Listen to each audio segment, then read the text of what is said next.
presentation.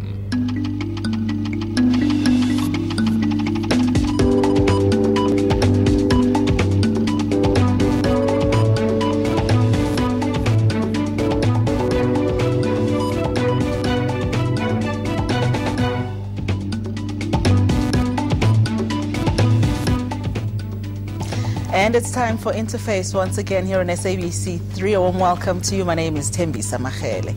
Well, as Women's Month draws to a close, we cast the spotlight on the Ministry of Women, Children and People Living with Disabilities. It's a fairly new ministry which has had its fair share of teething problems, as you may have read in the papers.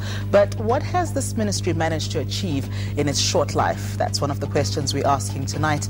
And we were expecting Minister Lulu Xingwana to come through and chat to us about this, but she has unfortunately had to cancel, but not to despair, because she has asked one of her very capable Deputy Directors General to join us for this discussion tonight. So let's welcome our guest on Interface tonight, Modjadji Seabi, who is the Deputy Director General of Women Empowerment and Gender Equity in the Department of Women, Children and People Living with Disabilities. Now, as usual, we do take your comments on our SMS line, that's 33726, or you can always like us on Facebook, just like us, or you can send us your comment on Interface on SABC 3. Thank you so much for your time and welcome to the program. Good evening, Thembisa, and good evening to your viewers. Thank you for having us. It's a pleasure. It's a pleasure. Your ministry, Women, Children and People Living with Disabilities, three very distinct categories, people having very serious issues that they face on a daily basis. What's the logic behind clumping them together in one ministry? I guess, Thembisa, it's because of the importance of it, despite the fact that it's three sectors in one, focused on by one minister. It is important because there's a close link between women and children and people with disability, in a sense that women carries the responsibility of nurturing the nation. So there's a close link between the three sectors, and most of the things cut across. Look, I understand the general thread between the three, but I really, if you and I agree that it's as important, all three of these sectors are as important as what we believe they are, surely government should be putting very dedicated resources to each individual grouping, or maybe just separate the women and the children so that you can pay more attention to them. Why would you have all of them under one ministry, knowing fully well that you won't be able to take a closer look at all of them and cater for all of them if you do that? Thembisa, if you realize that the department is working with other government departments, so the bulk of the responsibilities for, especially for service delivery, for example, for children and people with disability, is catered for by the Department of Social Development. So what is there for us as a ministry is to make sure that the programs and legislation and policies in place are implemented. So that's a very administrative role then for you guys. It's not as though you're championing the cause for any of these three groupings. Is that what you're telling us? We're trying to make sure that things are happening as legislation requires and as per the Constitution. All right, let's look at your strategic plan that you released earlier this year, and the aim being to achieve equality and to eradicate discrimination on all fronts. That's a fairly broad vision and fairly ambitious at that. What are the plans that you've got? Because going through that strategic document, you don't really get a sense of what the concrete plans are to be able to achieve these objectives.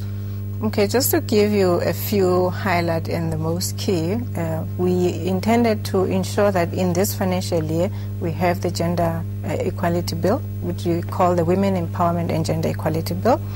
And we're also making sure that we mainstream gender equality across the departments by having bilateral meetings, as well as across the provinces and at local government level by working with SALGA. So we also have engagement with the private sector through funding agencies, for example, as well as working directly with women who have interest in particular spheres, including business. All right, so take us through some of the highlights of what you've been able to achieve as a department, because that's the one question across most South Africans' minds. What are you doing for South Africans, particularly the three sectors that we mentioned? Okay, what we are doing, if I can start with women, is that by making sure that we have a legislation in place, we would make sure that all sectors, private sector and the business sector, as well as the civil society, have a common direction in terms of what needs to be done in order to ensure gender equality. And the success of that has been recently the approval of the draft bill by Cabinet. It is now a bill, and it will be going into publication for public comments in the next week. But Modjadji, just on that alone, legislation has never really been a problem in South Africa. We legislate the best laws, whether it's for gender equality or whatever it is. It's always been about implementation on the ground, which is why I'm asking you, what concrete things have you done as a department besides making sure you push for more legislation to come through? What have you done for people on the ground? We work closely with women in rural areas, women in agriculture. We have facilitated the formation of what is called Women in Agriculture and Rural Development, where women who have interest in farming, or be either crop or stock farming, are linked with the Department of Rural Development and Land Reform in order to access land, and also are linked with the funding that is there in the Department of Agriculture, for example. So we are working with women who can attest to the fact that we are reaching out. And on a weekly basis, we get requests from the public out there on advice on issues that they have encountered as barriers, and we link them with the relevant implementing departments. Access to land, that's something that Minister Xingwana has spoken about quite seriously in recent times, and working with the Department of Rural Development. But what kind of numbers can you give us? What change in terms of land ownership by women have you been able to effect? We have worked with the Department of Rural Development closely, and so far in this current financial year, the Department of Rural Development and Land Reform has reported that over 4,000 women had gotten access to land.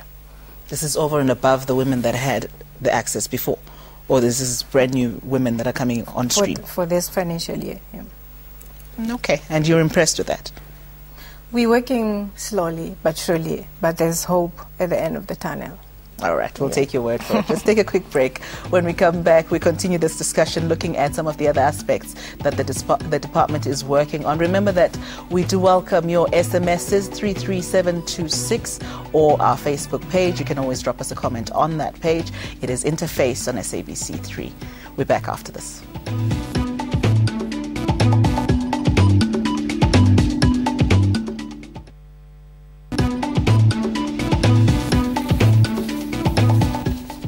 Welcome back to Interface. Modjadji Seabi is the Deputy Director General of Women Empowerment and Gender Equity in the Department of Women, Children and People with Disabilities. She's our guest tonight on Interface, and we are asking her about all things related to the work of this ministry. Thank you so much for staying with us.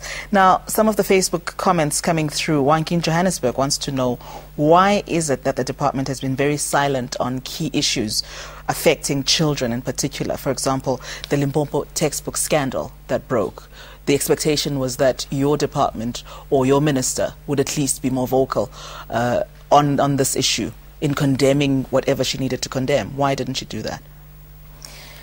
I guess the responsible department has responded appropriately to the public, about the situation with the textbook in Limpopo.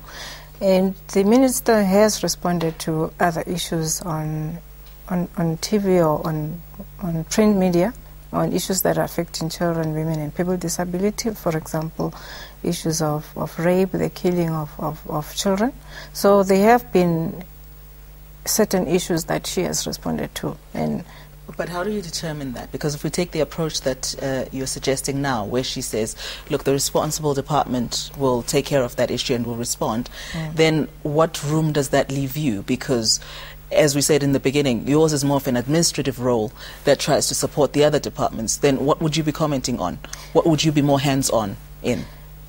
But remember, we don't respond by always responding to the public or in the public media. What we do is engage the relevant departments on a bilateral to to find out the extent of the problems, the root cause of the problems, and also try to find solution as a collective with the responsible departments. Modjadji, I hear that, but I don't buy it to a certain extent. And the reason is this.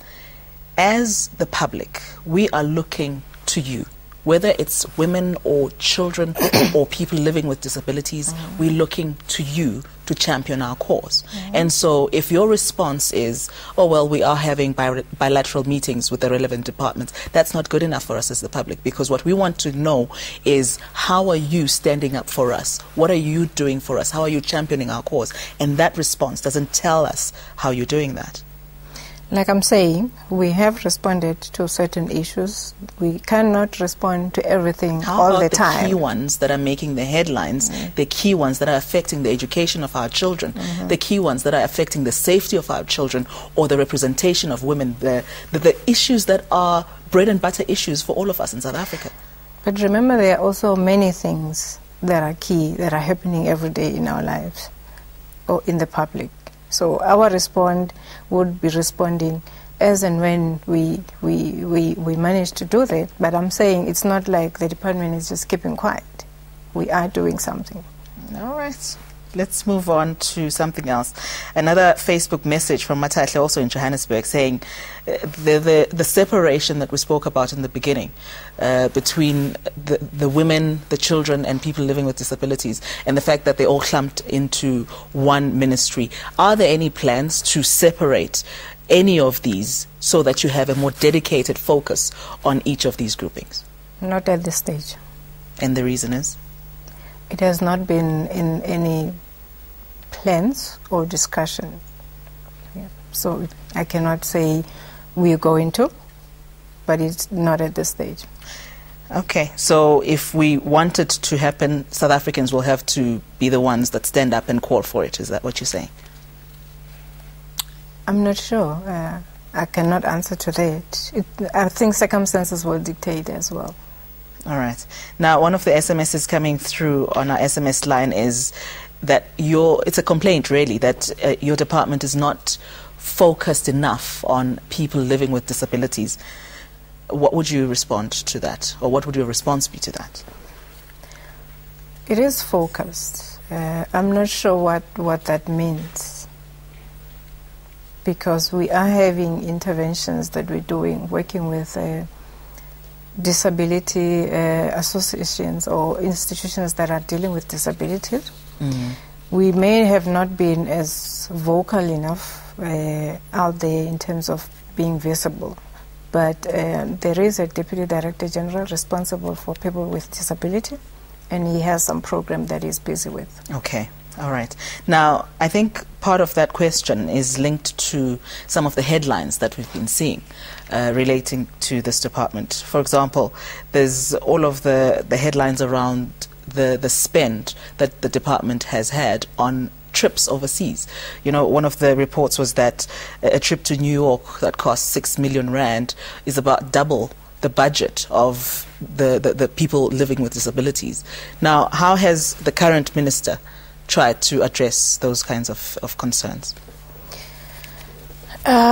Because I'm not the minister, I will not be able to answer. Well, she sent you, so yes, assumption is you'll be able to answer some of these things. But we because we are aware of our financial constraints, and we're taking trips within the budget constraints that we're in, so we're not necessarily just taking trips. We prioritize and make sure that the trips that we take are the trips that are confined within the limits of the traveling cost that we have budgeted for. Okay, the reason why I'm bringing this up is because even Treasury earlier this year also put out a report saying that you need to get your house in order as a department, as a ministry, because at the moment you're not spending on the right things. That was coming from the country's Treasury Department. So what interventions have you put in place to try and make sure that the issues relating to your funding and your finances are being sorted out? We are working very closely with the National Treasury, And we're also developing a turnaround strategy to address those misalignment of budget items. So that will be addressed. What does the turnaround strategy entail? It entails ensuring that budgets that are meant for compensation are meant for compensation, and budgets that are, if there's no trip that is budgeted for, it's not taken, and focusing on the key issues. So the reports that we saw about the New York trip, did that really happen? Is that fact? I was not there. I joined the department last month, so I would not be able to answer to that. That's a cop-out, but we'll let you go on that one. But it is definitely a cop-out. But the other reports that 66% of the department's budget for 2010 and 2011 was underspent, in fact, and that on admin, you overspent by 107%. I mean, that just should not happen. Yeah. Your response to that? I cannot respond to that. Why not? Because I started the department in this financial year, and those kind of discrepancies and misalignments of budgets and the use of budgets, as I said, we are addressing those in this financial year with the National Treasury. Will you be able to update us on your spending in this financial year? Definitely. So far? For this financial year, yeah, but not And currently. how far you have been able to correct. You see, this is what happens. You come into this position and you take up whatever was there. That's just the way it works. So it can't work in the way that you're trying to do, which is to say, well, that was before I joined, now I'm here, I can't answer for what happened beforehand. This is your ministry, your department. You should be able to take responsibility for what's happening there. Yes, that's why I'm saying we are developing a turnaround strategy, and we're making sure that budgets are spent accordingly. We would like details of that right after this break, and as always, keep those SMSs coming. Stay with us.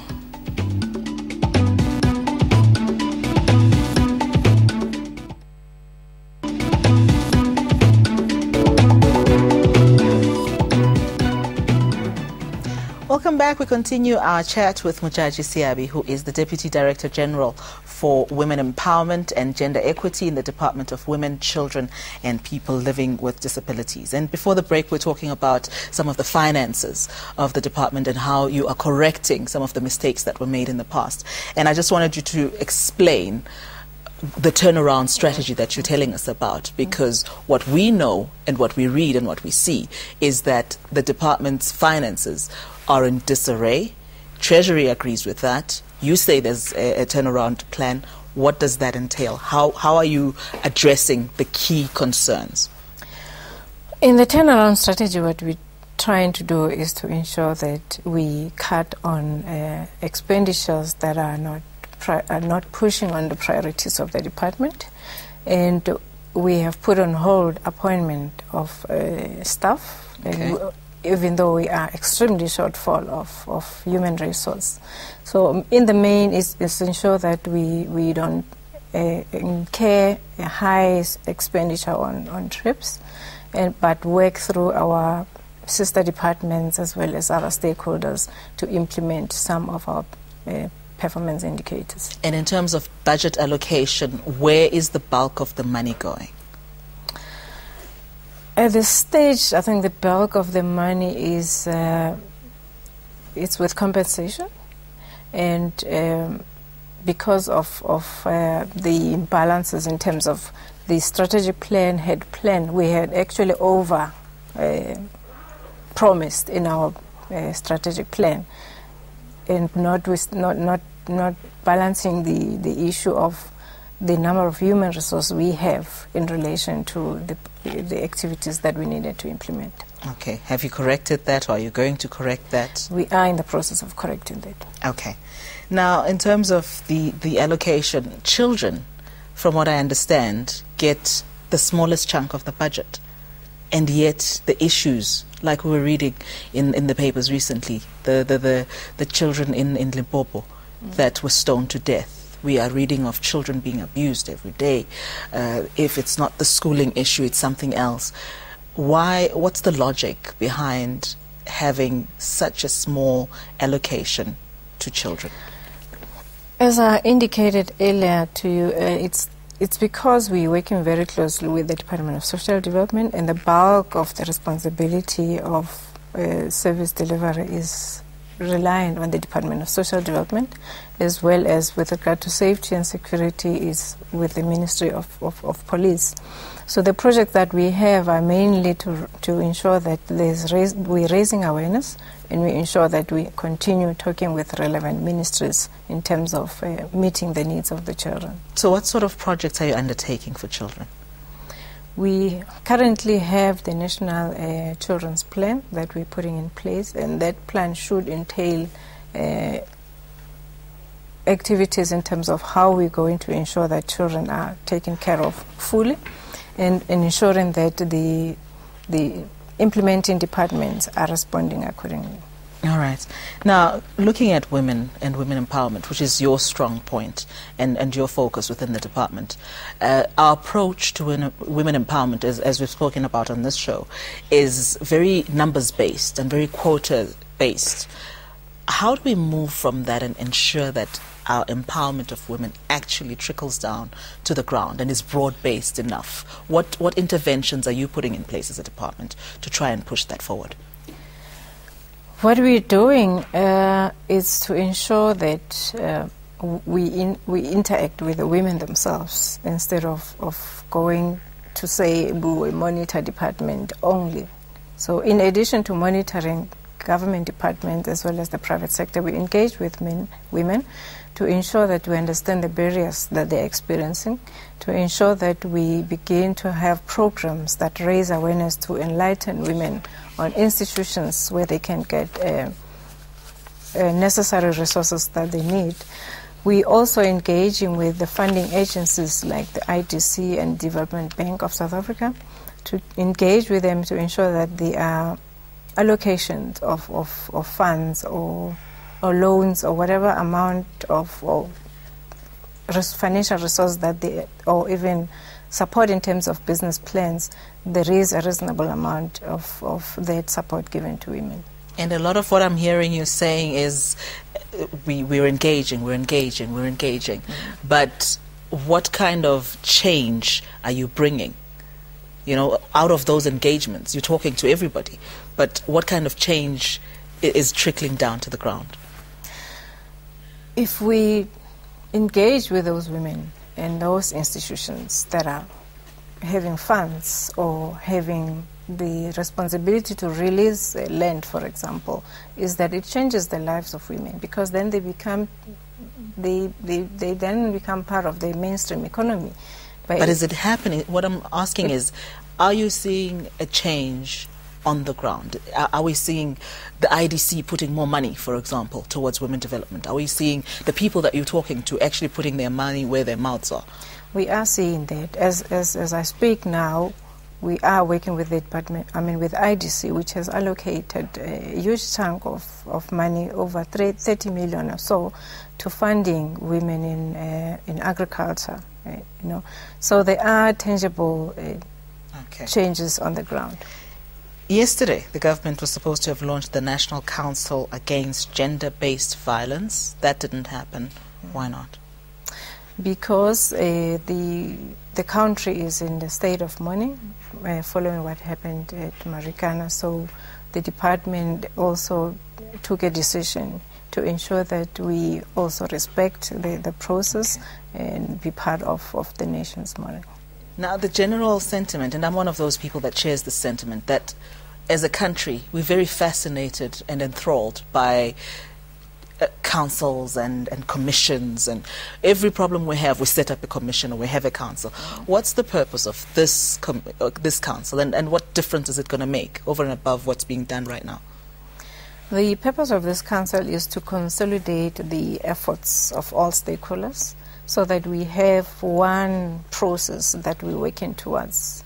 We would have agreed upon targets by all stakeholders. But isn't that what you're working on as a ministry, from what you've explained to us? You're talking to all of your sister departments and you are coordinating everything. So you are doing the work that this council would be doing. We are not currently doing gender-based violence. So this council, which is going to be led by a secretariat in the department, would ensure that programs that address gender-based violence are guided and are common activities that we're all working towards a common goal. We've run out of time, but I'm very curious to know, why have you not focused on gender-based violence when it's such a big thing in this country? Why hasn't it been done up to now? We have started working on it. We only have a secretary that has started in this financial year.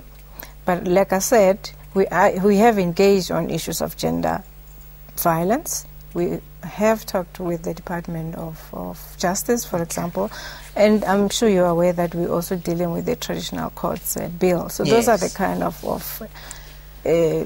mainstream issues that we're engaging in. Modjadji, there's so much more we could be talking about, but thank you so much for coming through to enlighten us a little bit about what your department does, and hopefully we'll be seeing a lot more results as a result of what you have explained to us and what you are engaged in at the moment. We'll have to leave it there. Thank you so much for having made the time to join us here on Interface. Remember that we do take your emails as well, interface3@sabc.co.za, and like us on Facebook, like I said, and we continue this discussion on Facebook and also on SMS. From me, Thembisa Magele, and the team, goodbye.